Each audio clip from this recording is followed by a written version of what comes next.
اللہ تعالیٰ نے قرآن کریم میں نبی پاک صلی اللہ علیہ وسلم کی ختم نبوت کا ذکر فرمایا اور فرمایا ما کان محمد ابا احد من رجالکم ولکن رسول اللہ و خاتم النبیین.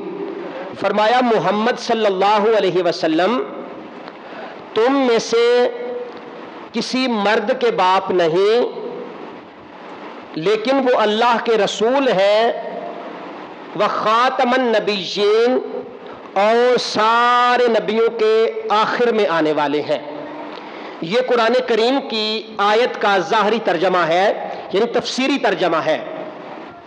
اب اس آیت کریمہ میں اللہ رب العزت نے دو چیزوں کا ذکر فرمایا ہے. ایک تو فرمایا کہ محمد صلی اللہ علیہ وسلم مردوں میں سے کسی مرد کے باپ نہیں، اور فرمایا لیکن اللہ کے رسول ہے اور اللہ کے آخری نبی ہیں. میرے بھائیوں، اللہ تعالیٰ نے کائنات کو وجود بخشا،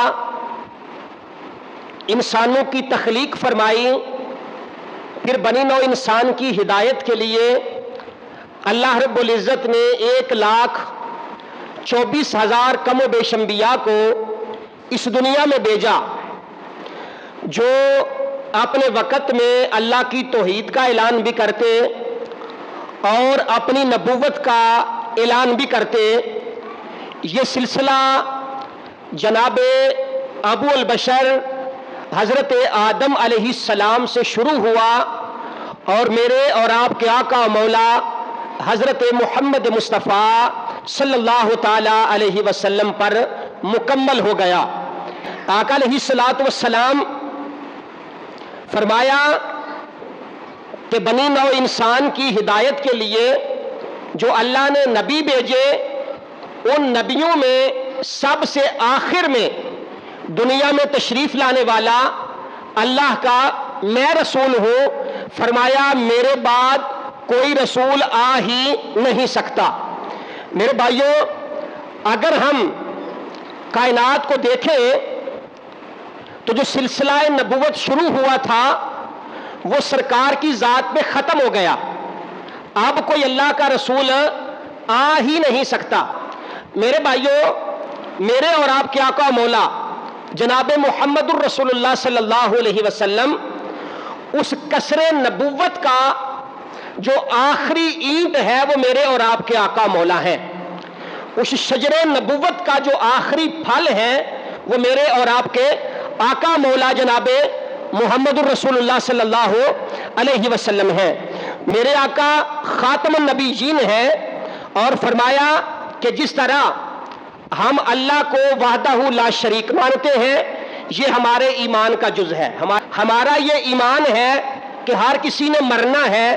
ہمارا یہ ایمان ہے کہ مرنے کے بعد اٹھایا جانا ہے.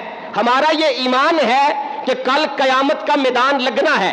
یہ ہمارا عقیدہ اور ایمان ہے.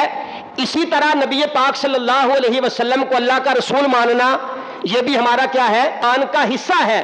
اور فرمایا جس طرح اللہ کو ایک ماننا ضروری ہے، اللہ کے رسول کو اللہ کا رسول ماننا ضروری ہے، فرمایا اسی طرح اللہ کے نبی کو جناب محمد الرسول اللہ کو اللہ کا آخری نبی ماننا بھی ضروری ہے. کیونکہ اللہ تعالیٰ نے قرآن کریم میں ارشاد فرما دیا کہ ما کان محمد ابا احد من رجالکم.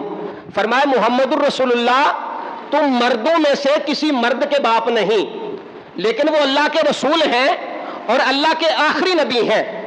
اس آیت کے دو حصے ہیں. کتنے حصے ہیں جی؟ دو حصے. ایک حصہ یہ ہے کہ محمد صلی اللہ علیہ وسلم تم مردوں میں سے کسی کے باپ نہیں، اور دوسرا حصہ ہے کہ یہ اللہ کے رسول ہیں اور اللہ کے آخری نبی ہیں. یہ آیت کریمہ کے دو حصے ہیں. پہلا حصہ ہے کہ نبی پاک صلی اللہ علیہ وسلم مردوں میں سے کسی مرد کے باپ نہیں. آپ کے ذہن میں سوال آ سکتا ہے کہ آقا علیہ السلام کہ تو با اختلاف روایات 4 بیٹے یا 3 بیٹے اس دنیا میں تشریف لائے تھے. اس کا جواب یہ ہے کہ سرکار کے وہ بیٹے بچپن میں ہی وصال کر گئے تھے. وہ جوانی کی عمر کو نہیں پہنچے تھے کہ جہاں جا کے ان کو مرد کہا جائے. وہ بچپن میں ہی وصال فرما گئے تھے.